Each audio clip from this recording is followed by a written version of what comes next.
రాజకీయ ప్రత్యర్థులైన ఆ ఇద్దరు నేతలు ఇప్పుడు ఒకే గూటిలో ఉన్నారు. ఎమ్మెల్యే చేరికను వ్యతిరేకించిన ఎమ్మెల్సీ పార్టీ పెద్దల జోక్యంతో సర్దుకుపోతున్నారు. పంతాలకు పోతే ఫలితం ఉండది అనుకున్నారో ఏమో. ఓ విషయంలో ఆ ఇద్దరు ఒకే లైన్ లో ఉన్నారు.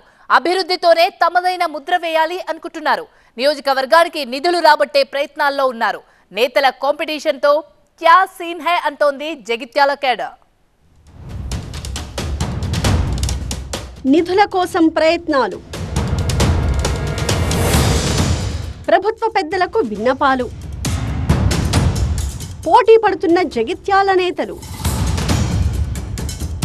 ఆధిపత్యం కోసం కొట్టుకుంటే జనంలో పలసబడిపోతారు. పార్టీ పరువు బజారు కీడ్చిన వారవుతారు.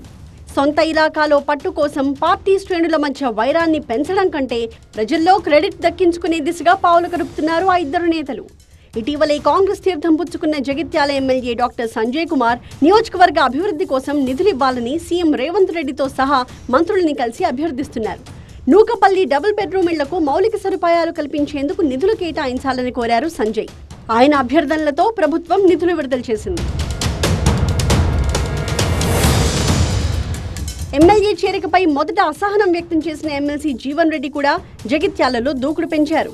నియోజకవర్గంలో రోడ్ల అభివృద్ధికి 100 కోట్ల నిధులు కేటాయించాలని ప్రభుత్వాన్ని కోరారు. నూకపల్లిలో అసంపూర్తిగా ఉన్న ఇందిరమ్మ ఇళ్లను పూర్తి చేసి లబ్ధిదారులకు అందించేందుకు నిధులు కేటాయించాలని సీఎం రేవంత్ని కోరారు. జగిత్యాలలో తన పట్టు నిలుపుకోవడానికి జీవన్ రెడ్డి కూడా ప్రభుత్వ పెద్దల్ని కలుసుకుంటున్నారు.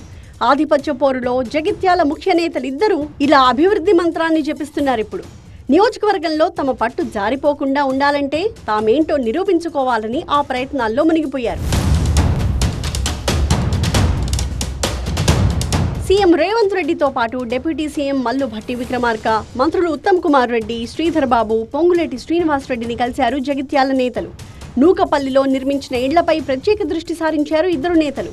తన హయాంలో నిర్మించిన ఇందిరమ్మ ఇళ్లను బాగు చేయించి లబ్ధిదారులకు ఇవ్వాలని ఎమ్మెల్సీ జీవన్ రెడ్డి కోరుతుంటే, తాను చొరవ తీసుకుని కట్టించిన నూకపల్లి డబుల్ బెడ్రూమ్ ఇళ్లకు మౌలిక వసతులు కల్పించి లబ్ధిదారులకు అందించాలి అని కోరుతున్నారు ఎమ్మెల్యే సంజయ్. ఇలా నూకపల్లి కేంద్రంగానే ఇద్దరు నేతలు క్రెడిట్ దక్కించుకోవాలని తపన పడుతున్నట్టు స్పష్టంగా అర్థమవుతోంది. ఆధిపత్య పోరు విషయాన్ని పక్కన పెడితే నేతలిద్దరూ అభివృద్ధి విషయంలో ఇలాగే పోటీ పడితే జగిత్యాల రూపురేఖలు మారిపోతాయంటున్నారు నియోజకవర్గ ప్రజలు.